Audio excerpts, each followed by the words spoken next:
Welcome to our program.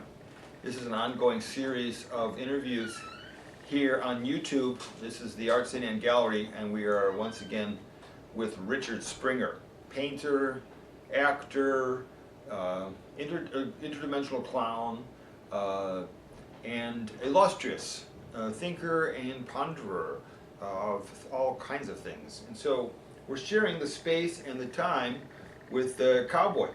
Howdy. Howdy! You come from Montana, I hear. You got it. Now, what brought you up to these parts? Women. Women. No. Whiskey. Whiskey. And money. And money. We're getting back to that theme of money again. What about fishing? I'm a fisherman. I spent my whole life as a religion. God bless fishing. 153 fish. Tell me about the best fish you ever caught. The best fishing I ever had was at our place in Montana. And I went out with Eric, and Eric is an old friend of mine. And we went out and we were fishing down by the dam. Yeah. And it was we were fishing for salmon. It was the salmon run, and anybody goes out fishing. Big salmon. We didn't care what size you were. Okay. You eat them, whatever size. Okay. You can eat them. You know what? Eating salmon, fresh salmon. Well, we went fishing, and of course, I caught at least 2, but came home with about 200. Really? Oh yeah, you bet. 200 fish. That's right, because Eric's a better fisherman than I am, and Now this is all one at a time being pulled in by hooks. You know, fly casting? grappling hooks, Okay. and you just throw them out there and you snag them. No bait. No, you don't need it. You just Right. snag them. There's so many of them, Yep. and they're swimming in there, and you just go out there and you snag them and pull Right. them in. And so I had to get home because, that was the most. That's the most fish. Most of the time I would go fishing out and I'd fly fish. I love to fly fish. And catching in the fly fishing, I used to like. Well, we were lucky enough. We went out. My wife and I went out there to buy some property.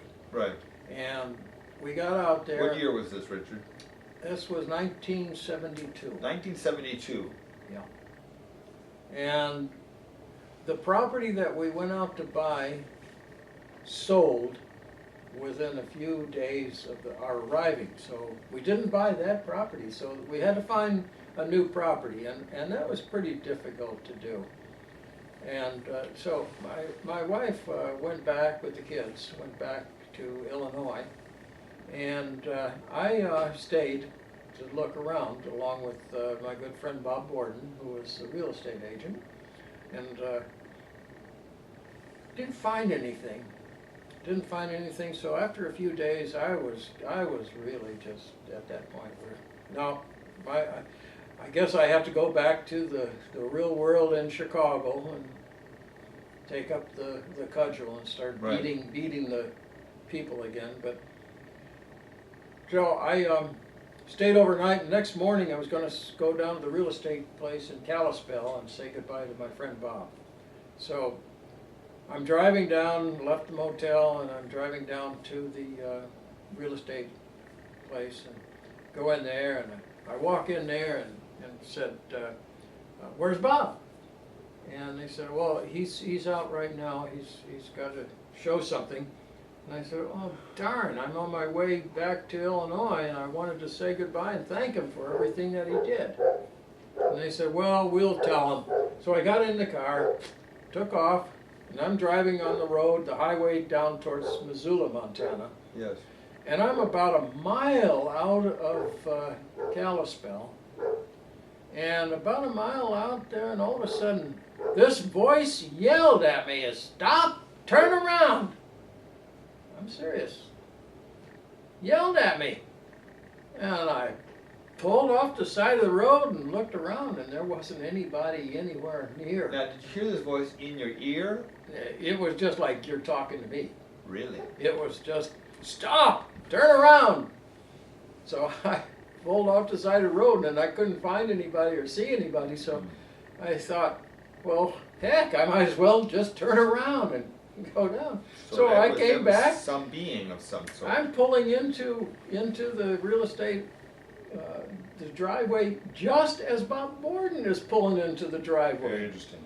And so I said to Bob, Bob, I'm desperate. We haven't been able to find anything, there, and so I'm just gonna have to go back and we'll have to take this up. And he said, wait a minute. He said, if you only had some time, you could find something, but it might take you a while. It might even take a year or so. Right. So I said, yeah, well, I don't have a year.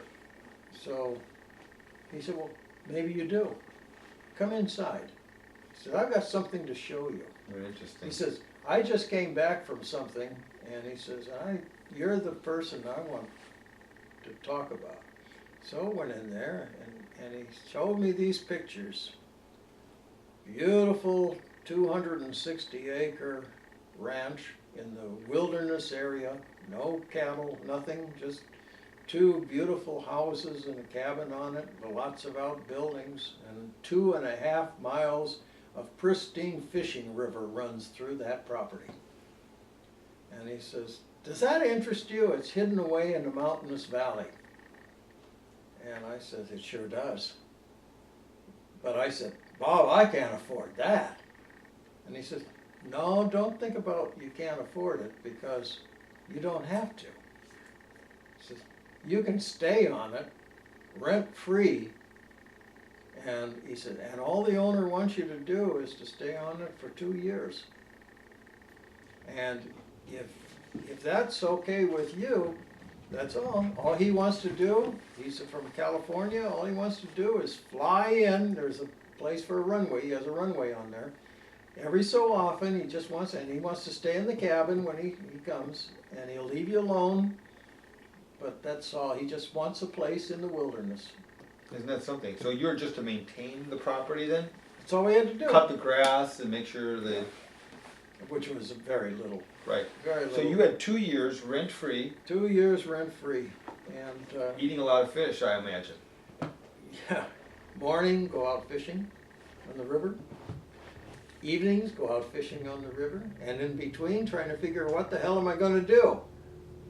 So that was when I was feeling pretty bad. Again, it's the voices.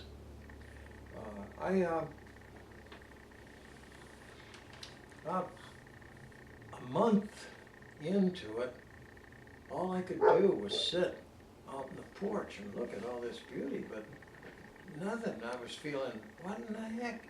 Why am I here? What's this all about? Everything. So I went out into the field one evening. Went out in a beautiful evening, and of course there are no lights, and Right. they're in the wilderness. Yeah. And I'm in this, and all you could hear were a few sounds of wolves, or if they were out there, or bears, or whatever, but nothing scary. But that was all the noise that you heard. And I'm standing out in the middle of this meadow, which was his runway. Right. And I just standing, watching the skies turning red from the sun, the sun going down. And I looked up, and I just yelled out, what in the hell am I doing here? And all of a sudden, I knew. Next day, it was just like, bam, that's it. Next day, I sat down, got paper and pencil, and went out and started drawing. And just did nothing but drawing. And it was like, Graphite pencil? I'm right back to when I was in high school. Suddenly finding again the freedom of it. Having gone from a very busy business career, now I was right back young again, learning. Yeah. And so that was an experience that kept on, and I kept drawing for a year, doing nothing but pencil work. You said... Sketching and drawing. You talked about a voice. So something was guiding you and directing you to the drawing? it was just taking me right through it, but it also had the benefit there that I hadn't even thought of. Right. In town, people were beginning to think of me as, well, since he was an artist, and so Yeah. there were people in there saying, can you teach us? Yeah.